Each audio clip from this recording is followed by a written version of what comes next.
My name is Chris Wild. I'm the Executive Director of Food and Trees for Africa. Food and Trees for Africa are the climate reality partners in Africa. We have the African Climate Reality Project. We deal with urban forestry and food security.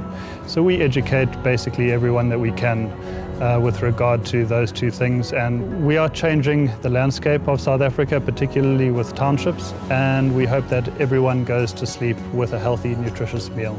This evening we're having a green drinks event where we're having a forum discussion, and the idea is that we raise awareness for climate change by getting such high profile people in the room. Hopefully we are going to be able to get the discussion going about climate change. My name is Michael O'Brien Onyeka. I am the Executive Director of Greenpeace Africa, and I'm here today at the Green Drinks to engage with like-minded and not so like-minded folks to talk about mainly the urgency around what needs to be done in preparation to COP21, because COP21 is the key major meeting that will shape the lives, our lives and those of our children's children. If we don't get it right, it's fair to say that mankind may not have another chance. The upcoming COP21 is known as the Sustainable Development Goal Conference. It will replace the Millennium Development Goal that expires in 2015.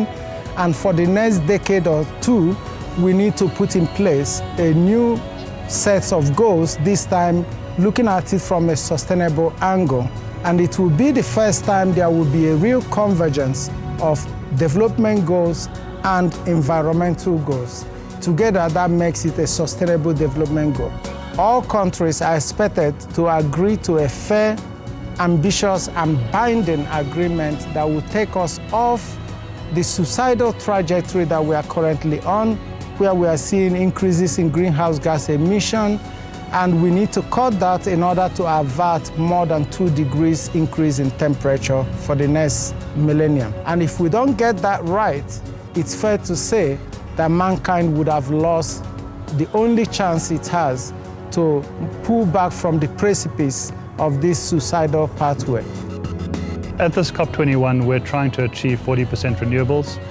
It is very much achievable in terms of what we can do. So I just hope that we are able to convince the South African government to take that as their INDC. My name is Maisela John Kekana. I work for the Department of Environmental Affairs. I'm responsible for putting together the INDC, which is intended nationally determined contribution. So South Africa, we just concluded our INDC. We had extensive consultation sessions across all 9 provinces. South Africa is a responsible global citizen. We will try our best possible efforts to do our fair share. However, we believe that with sufficient support, we can achieve the full mitigation potential. South Africans lack what I would call a culture of ownership.